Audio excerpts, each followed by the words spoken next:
Hello everyone, and welcome to the June version of Cipher, where we talk about cybersecurity news, what we can do about it, how to protect our companies, best practices, all those sorts of things.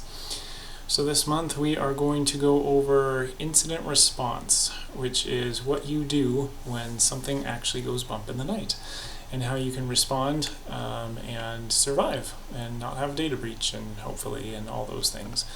So that's the agenda.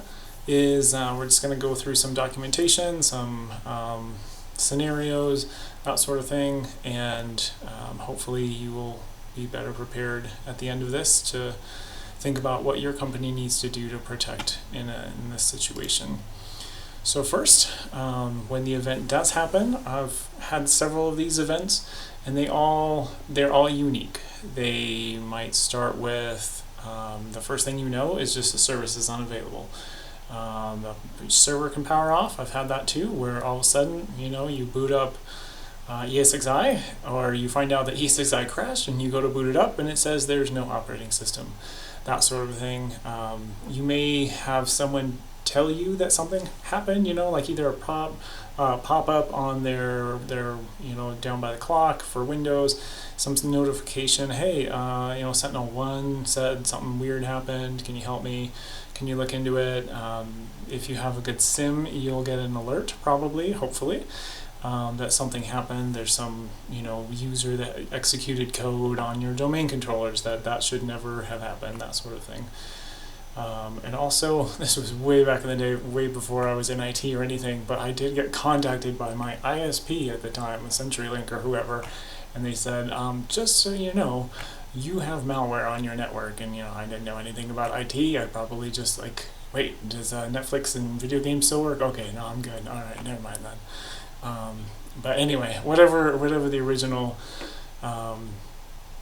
notification is, it's really shocking a lot of times. Like if you have an MDR of just to see 5 alerts or 10 alerts just come in of just this process executed, it was blocked or it wasn't blocked, or these files have been accessed. And really, I've found that having a plan in place in those scenarios and not just trying to shoot from the hip and figure it out as you go along is a much better way. Doesn't mean you need to do constant drills or anything, but at the same time, these things should be thought of when things are calm. When you're in the middle of a crisis and you're trying to figure out, okay, which server does what, where's the documentation for this, who built that, all that stuff, that's not the time to figure out who we need to notify, all those questions that we're going to go through today. It's much, much better to just think about this ahead of time and have a plan. Now, from what I've seen in documentation, there are two types of documentation. One's a lot more of a compliance piece, where it's typically you see it on cyber insurance requirements, do you have an incident recovery or incident response plan? Yes or no, check the box. That's more of a policy, high level. I've seen some of these, they turn out to be 30, 40, 50 pages of just really kind of legalese type of stuff. They're not bad, that's good for companies to think through, but if you're a technical person and you're fighting a hacker right now, or you're trying to rebuild your network, or whatever the thing is, there's a different type of documentation, and I just call that the practical one, or the protocol. One's kind of more like a formal document, one's more of a protocol of just okay, if this happens, do this. If this happens, notify these people, that sort of thing. So that's what I'm focusing on.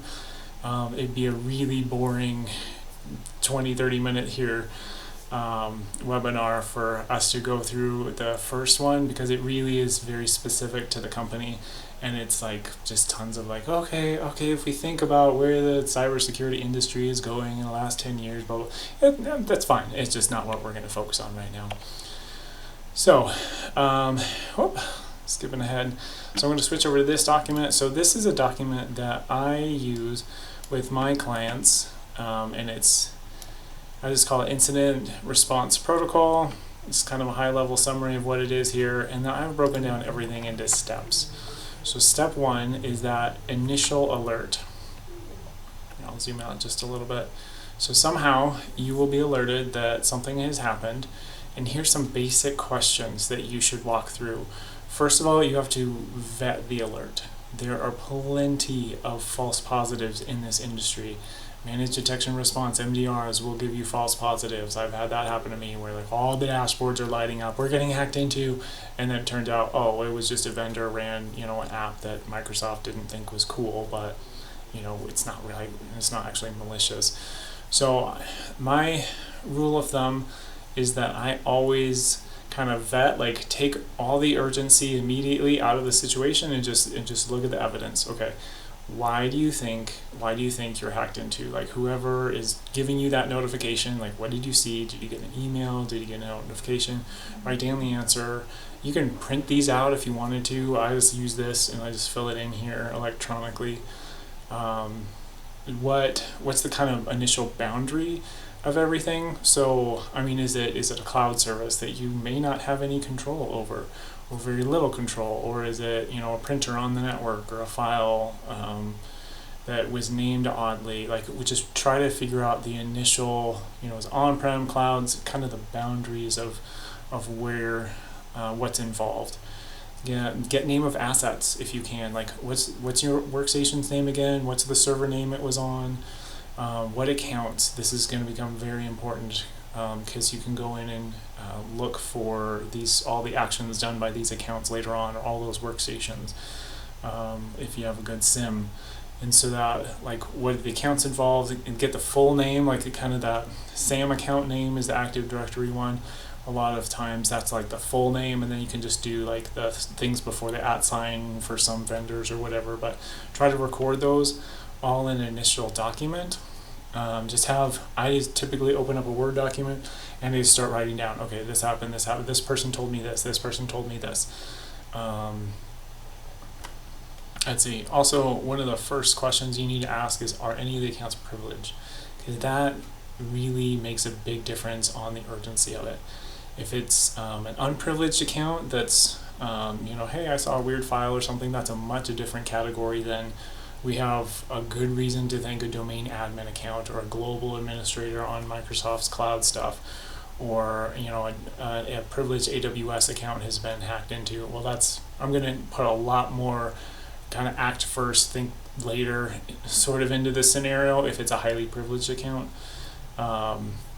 They're both important, but one has can do a lot more damage.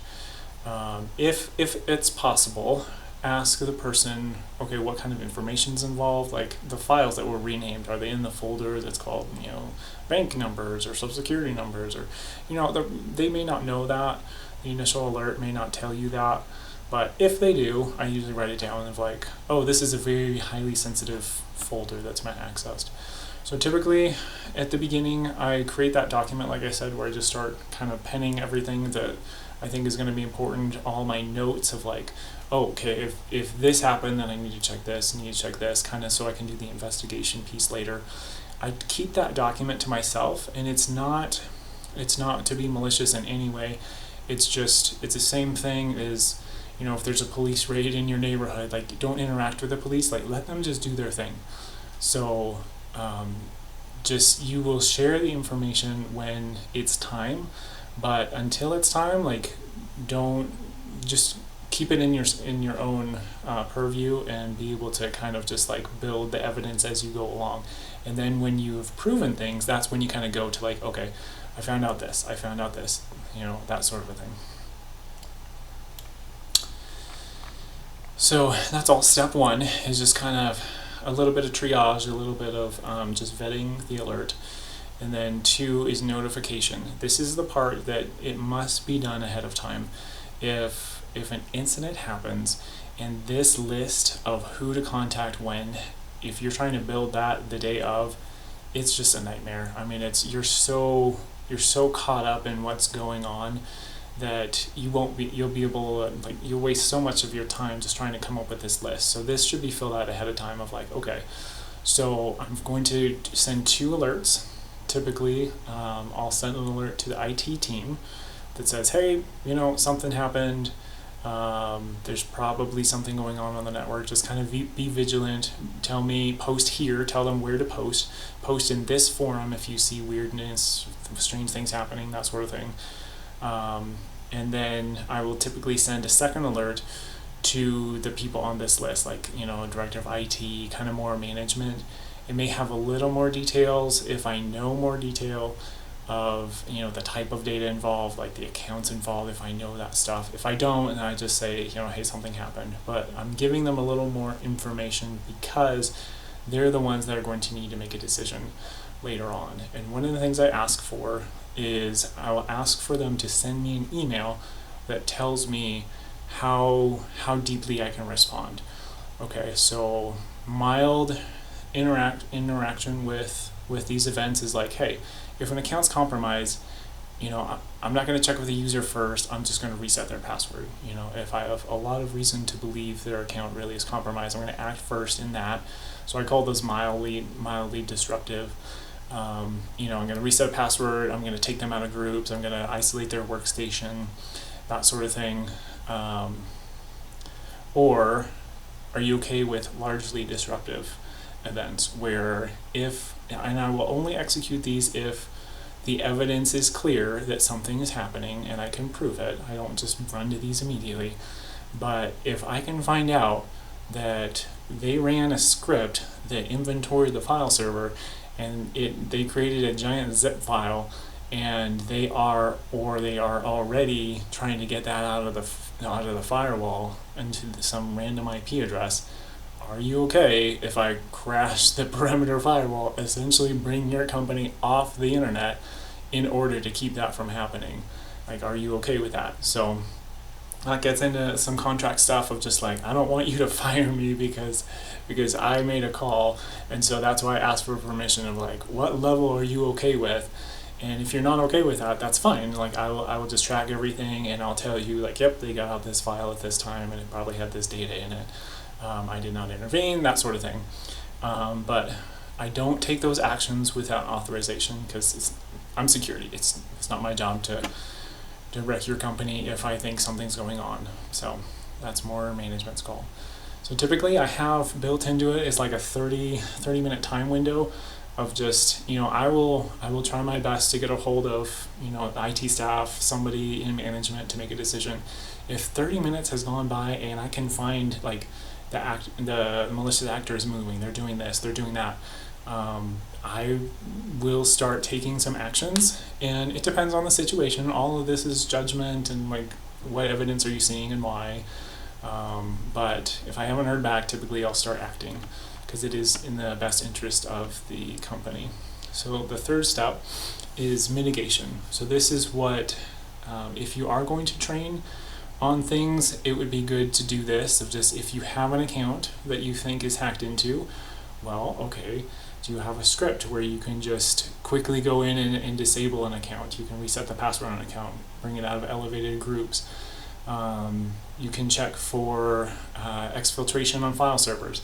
What weird, IP addresses is your main file server talking to right now that it wasn't talking to before? You can check the firewall for any large uploads.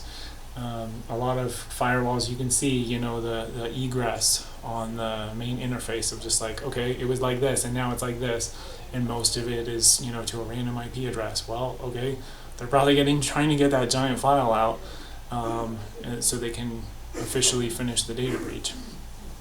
You probably need to go into the cloud services, change compromised account passwords.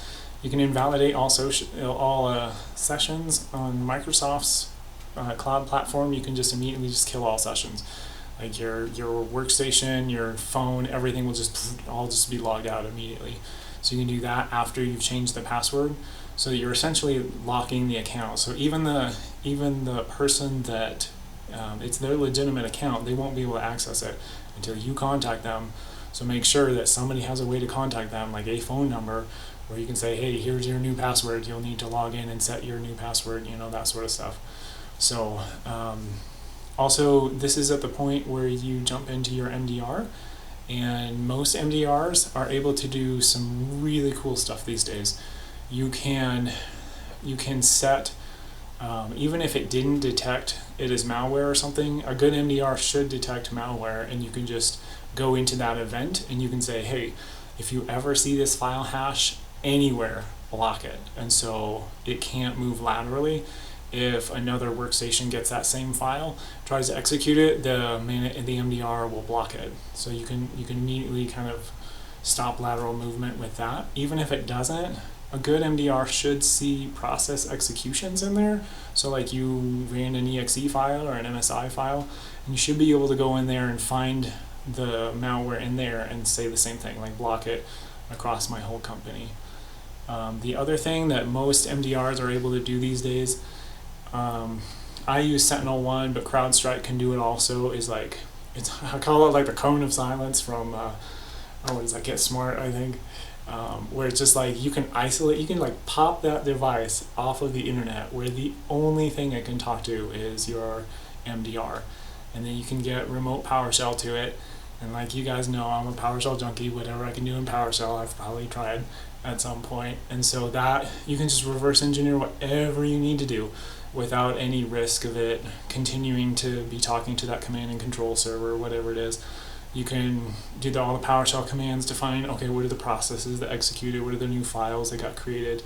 I've had to do this before where somebody contacted me after they got a virus, and so I put Sentinel-1 on it, but it was like, oh, they already had a virus, so Sentinel-1 wasn't good enough to like, destroy the service after it had been registered.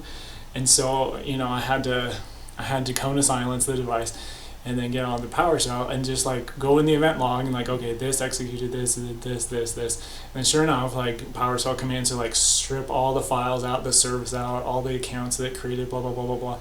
And then you could like put it back on the internet and just wait. It's like, okay, does the virus come back?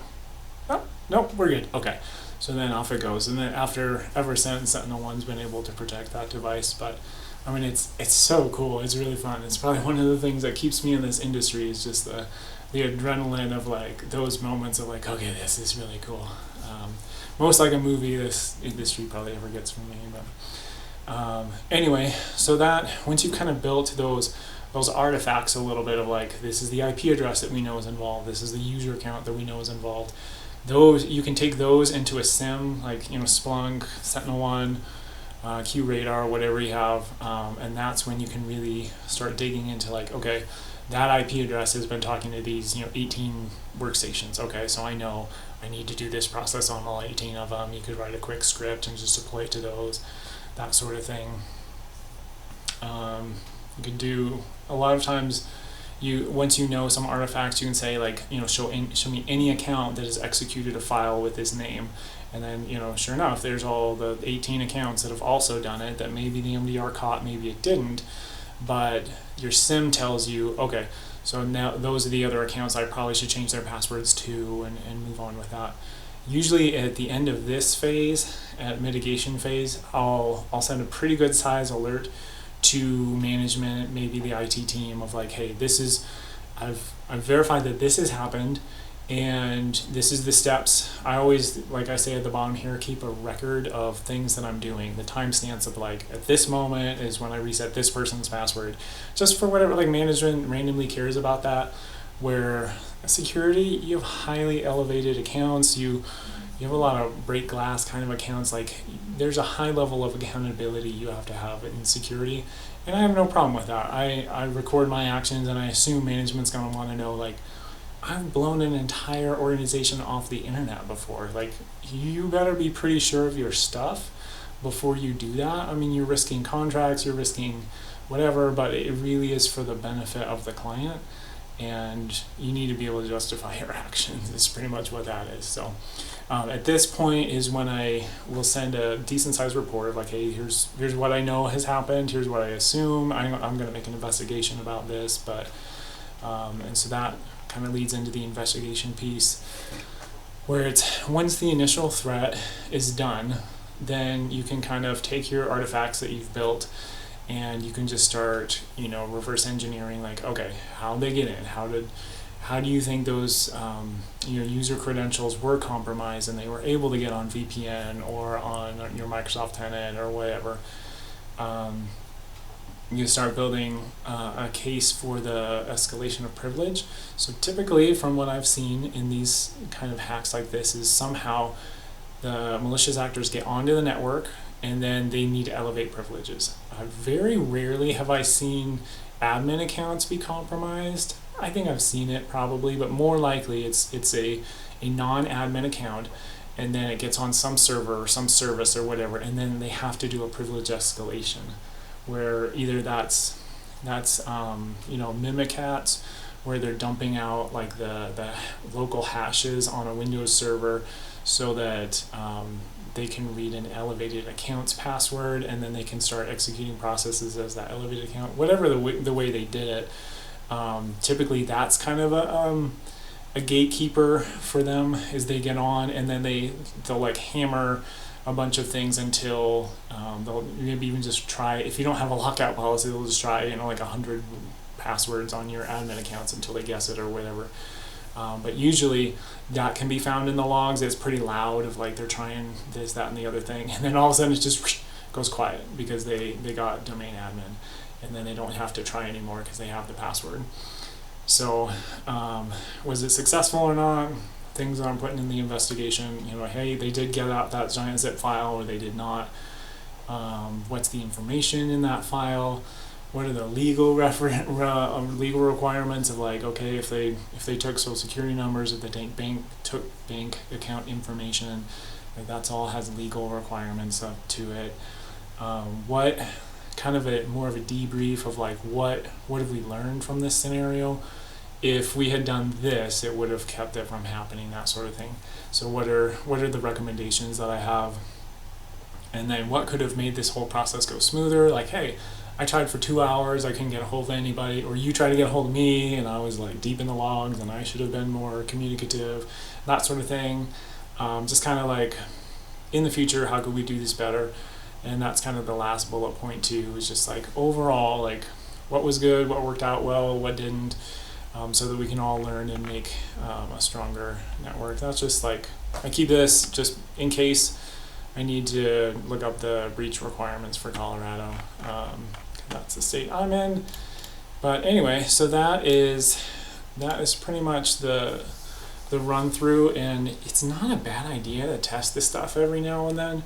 There's some test malware files that you can be sure and vet those, like don't actually get malware because you thought it was a test file, but you can test all your settings and make sure your MDR is detecting stuff. Make sure your firewalls are on, make sure your SIM is seeing these events, that sort of stuff. That is a good thing to do on a somewhat regular basis. I would say at least once a year.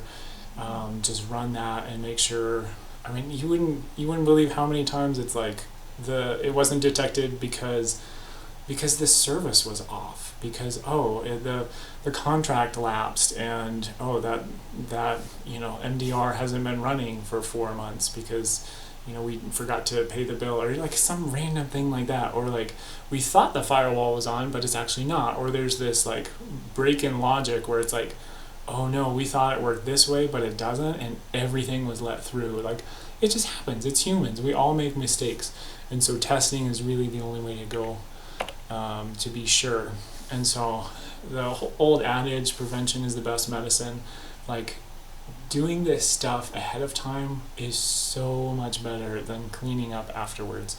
If you could have detected something, but you just never gave security the amount of attention and time it needed to even just know what we could be watching for, if SIMs are too expensive. I mean, there's AI can probably write you cool PowerShell scripts to at least do some basic auditing on Windows or Linux or whatever the thing is that you need to do these days. But really, logs, they must be watched.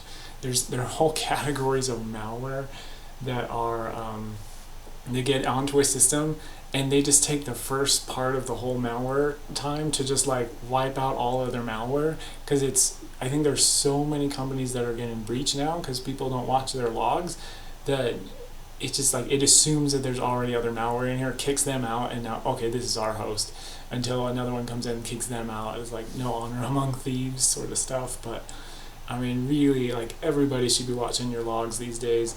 There's some free products like syslog-ng and whatnot where it takes some learning, it takes a little bit of learning curve, but it's so worth it these days.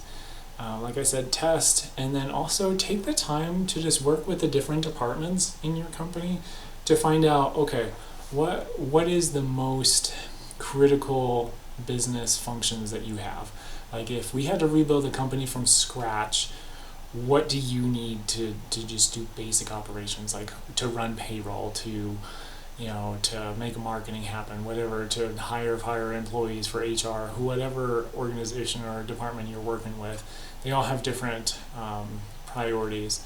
So just having that list is really helpful.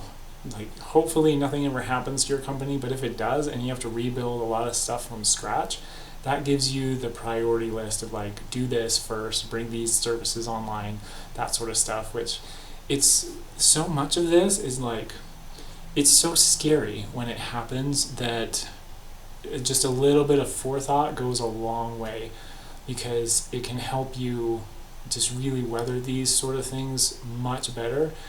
I would say the number one issue I've seen when something like this happens is it's just chaotic. Like nobody knows what to do, how to stop it, where to go. It's having just a game plan like I just showed you with this document of like, we're going to do this, and then we're going to do this, and then we're going to do this. I mean, it helps so much. You're not going to be thinking clearly, adrenaline's going to be going crazy or whatever. So anyway, take the time. I would encourage you all to do that before anything happens. And otherwise, I appreciate everyone's time, and I'm looking forward to our time next month. Hope you have a safe month.